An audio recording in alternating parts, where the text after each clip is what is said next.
Hello, everyone. Happy Friday. If you're joining us here live, please put a comment in because I can't always see when people are here live and I want to make sure I recognize you.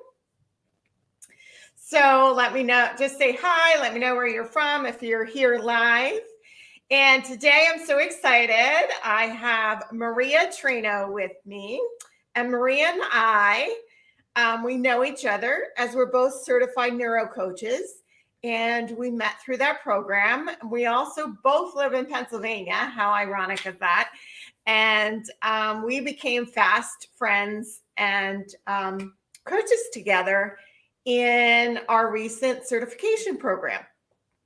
So Maria and I were having a conversation about prioritizing personal time as a busy CEO. And we thought we would bring this to you live so we can all benefit from that. So if you don't know me, my name is Audrey Faust. I'm a CFO. I'm a business consultant and coach, and I help 7 and 8 figure CEOs organize their teams and get the most out of their teams as well as their finances. And I'm going to let Maria introduce herself. Yes, that's a brilliant combo. Teams and finances. Every busy entrepreneur needs those things. I also work with the same audience, business owners, CEOs, executives, C-suite, and I coach them through work-life balance. You know,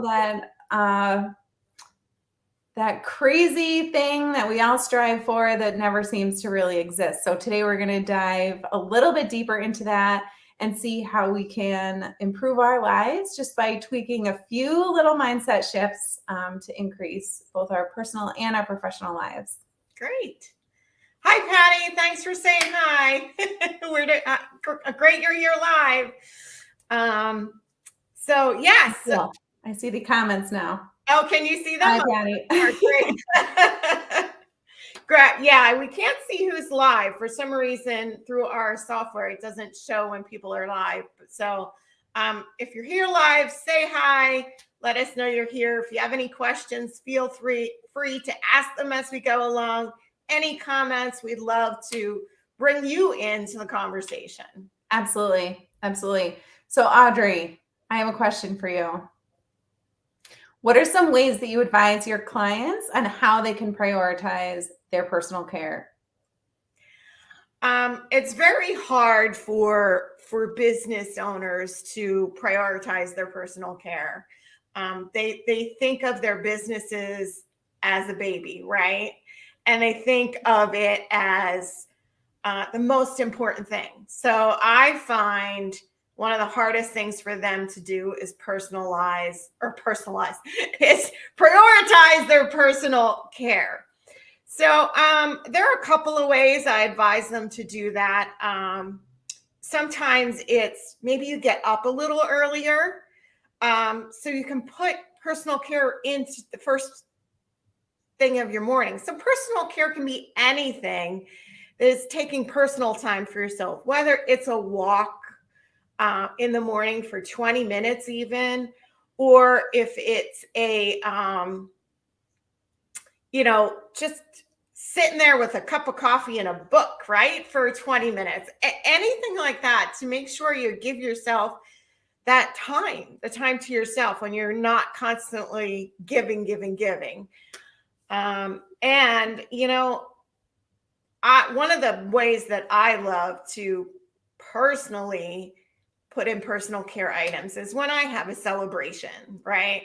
So That's brilliant.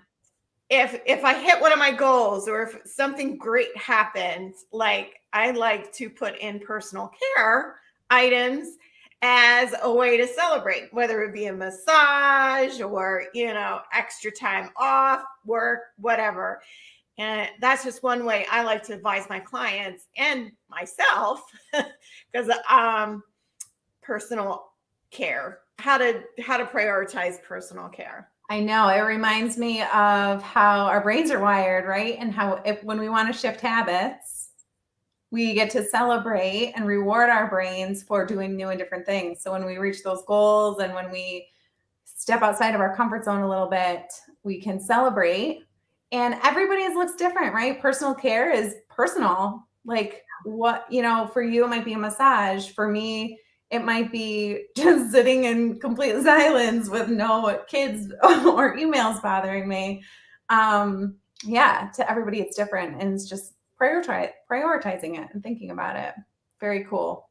Yeah.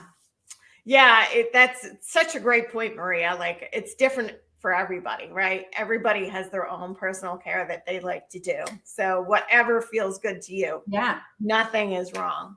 So I have a question for you, Maria. Yeah.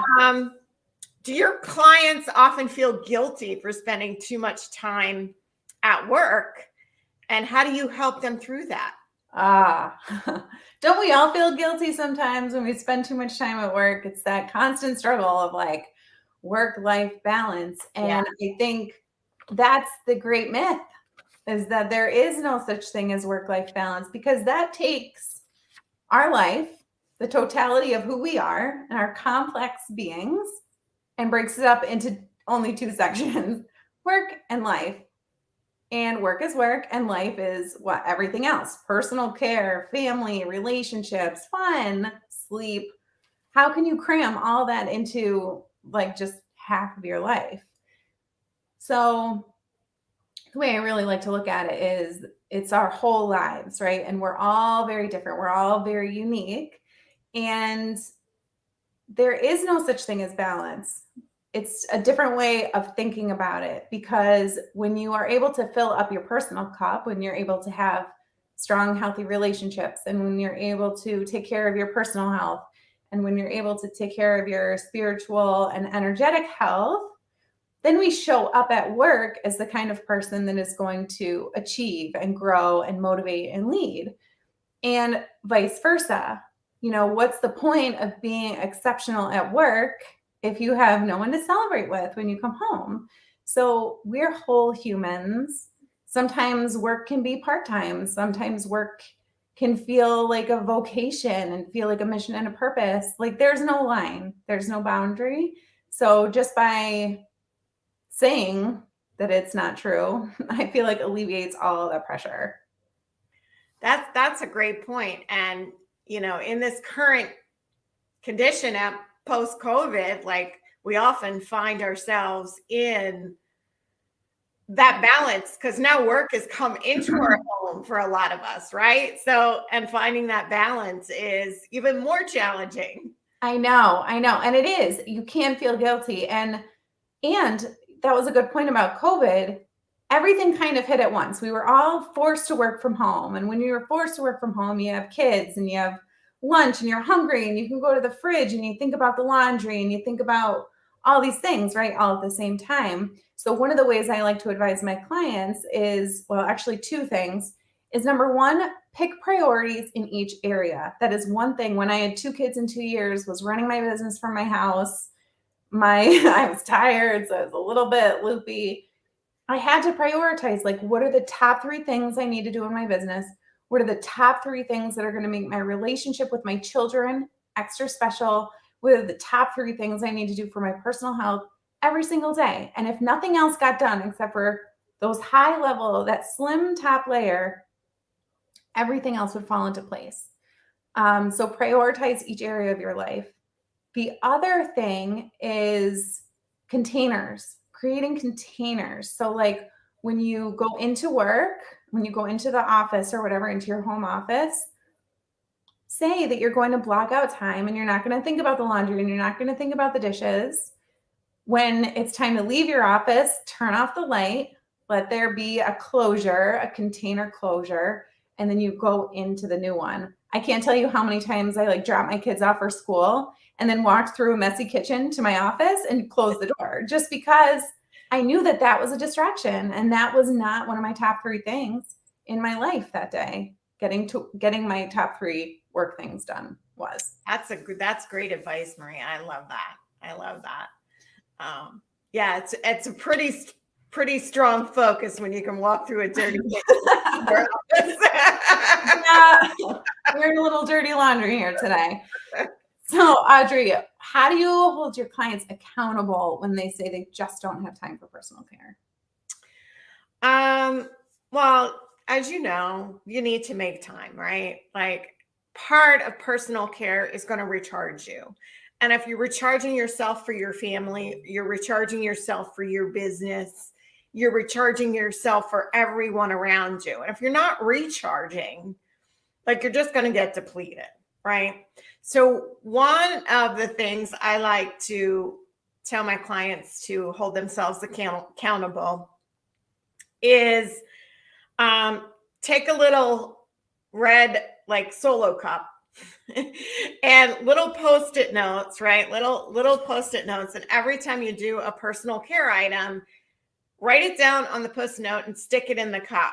So we have this saying, right? You need to fill your own cup up to, right?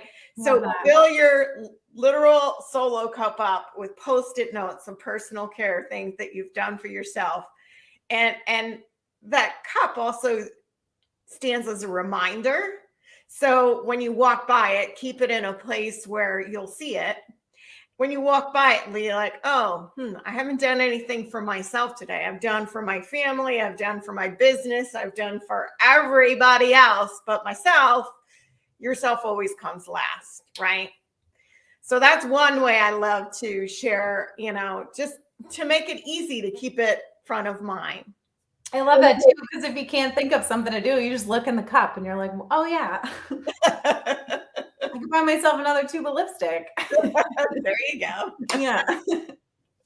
Yeah. And, as I said before, it can be as simple as like going for a walk by yourself or, spending 5 minutes, 10 minutes to read a book for yourself in peace. Or like you said, just sit there by yourself, which as busy moms like you are, a lot of times that's, heaven. Yes. Nothing short of heaven. The other thing I like to advise my clients to do is have a conversation with your spouse about the fact that you want to start putting more personal time into your day. And what I find is a lot of times my clients actually become surprised when they get that support from their spouse. They're like, oh, I'm allowed to have personal time. Okay, like, and their spouse ends up encouraging that because they also understand if you're not filling up your own cup, like you're going to be empty, right? So true. So Yeah. true. I mean, relationships are a huge part of our lives. Relationships with our employees, with our staff, with our family, with our friends, even with like the mail lady. I mean, I love taking a break and talking to the mail lady sometimes. But you're so right. I mean, just voicing your expectations with your spouse or the people that you live with can change everything. And we're so used to being CEOs and leaders when it comes to our work lives, but then like we forget when we come home that we can also use those same leadership skills, those same communication skills, those same problem solving skills in our home lives too. Yes, that's a great point. Not just a leader at work, but a leader at home.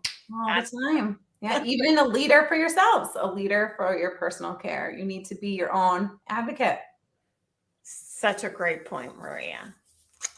So, how do you recommend creating balance between work and life?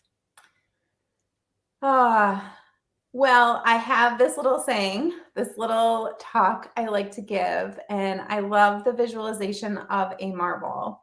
And if we think about a marble and all of its swirling different colors, right? We can visualize each of the colors as maybe a different area of our lives. And when you turn the marble, sometimes one color might look bigger than the other. And then you turn it again, and then a different color might be bigger than the other. And that's if we imagine our lives as that marble, we can see that all the areas swirl together, they're mixed together. But at the end of the day, it's perfect. It's perfectly round. It's perfectly whole. And we get to just keep on rolling. No matter what comes up, whether we're having a good day or a bad day. And those could be the colors too, good, bad, up, down. Like life is full of all of it. right? The good and the bad, the good feelings, the bad feelings, the steps forward and the steps backwards. But at the end of the day, we're always whole. We're always complete. And we all have the answers inside of us, and we just get to keep on rolling. I love that. Keep on rolling like a marble. Keep on rolling. That's awesome. And you're so right. Us as coaches, what we do when we work with people is we help them pull out what they already know, right? We ask them the right questions so they can direct themselves in the direction they want to by, like you said, it's all inside of us. We already know already. We're already complete. Yeah, we're already complete. We already know everything. We just need to maybe have a coach to help pull it out of us, right? To pull out, be our cheerleader, to pull out whatever we're not thinking, helping us think differently, right? Yeah. Someone that gets it. Sometimes we have these things and we internalize these thoughts and these feelings, especially when we're leaders and especially when we have all of these people depending on us, right? There's not a lot of people we can talk to about some of the automatic thoughts that come up or any kind of fears or doubts we may have. We're all humans. We all have them. But when you get to that can't see my hand, that high leadership position, there's less and less people to talk to. So I think having a coach to be your advocate for yourself to help eliminate those that negative thinking, to rewire those automatic program thoughts, and just to push you and say, did you do your personal care yet today? And stand between you and what you want for your future, because it's okay to want more. That's such a great point, Maria. I mean, a lot, they always say it's lonely at the top, right? and that's why like coaches like you and I are able to work with CEOs that we can help them, right? It doesn't have to be lonely at the top.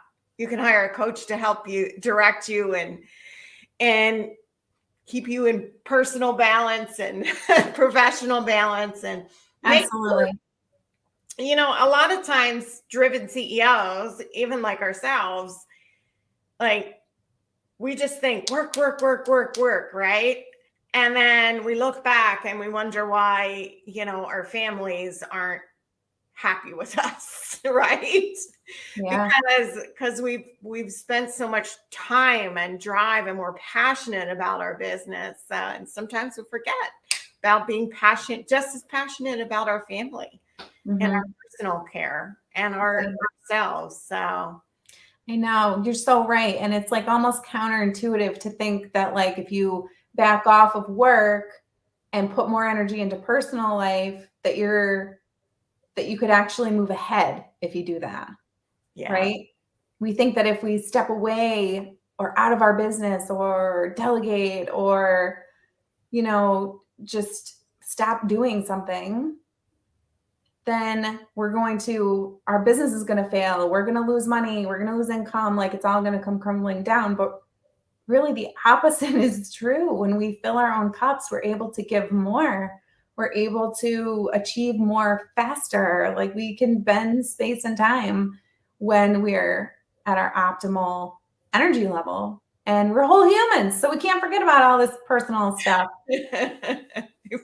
I know, you make a great point. And, it's just as important to be, as you mentioned earlier, a leader in our family and our leader, in our personal lives as it is to be a leader of our business. Yeah. And I love how you work with the CEOs, but also their team. Mm-hmm. I love how you're able to get into an organization and learn about all the different nuances and all the different personality types. And the disc profiling that you do is so imperative too, because you can recognize different personalities and you could take that home. You could take whatever you learn from work and take it home to build those relationships and know each other's strengths. So I love what you do with. Oh, thank you. I love what you do too, Maria. And, as we learned in, our coaching certification program, a lot of times we think the personal and the business are separate, but they are so connected. They're so connected. Like however you show up a lot of times at home, you show up in your business and vice versa, right? So it's absolutely connected. Yeah. A lot of us were like, oh, we want to be a business coach and we don't want to deal with the personal stuff. Quickly found out that it's all connected. It's all mixed in. Business problems are personal problems in disguise. Exactly. I love how you put that, Maria. That's awesome. So I'm not seeing any comments or questions coming in. No, I don't. It's hard to tell on StreamYard. Like I said, it doesn't tell us how many people are here live. I see that Patty was live and she said hi. If anybody has any questions, if you're watching the replay and you have a question, hit #replay. Just let us know you're here, you saw us, and how we can support you, because that's what we're here to do, right, Maria? That's what we love to do. It makes us better wives and mothers, right? That's where we get in trouble, right? Right, where we're just supporting, and not supporting ourselves, right? Well, this was fun, so I feel like I filled my cup today. Oh, good. There you go. All right, Maria, did you have any last words? Or I don't think so. Thank you so much. You're welcome. This was fun. Thanks for coming on, and we will watch the comments and watch the recording. And if you guys want to reach out to either one of us, we'd love to chat with you. Absolutely. All right. Have a great weekend. You too. Take care, Audrey. Thanks. Bye-bye. Bye.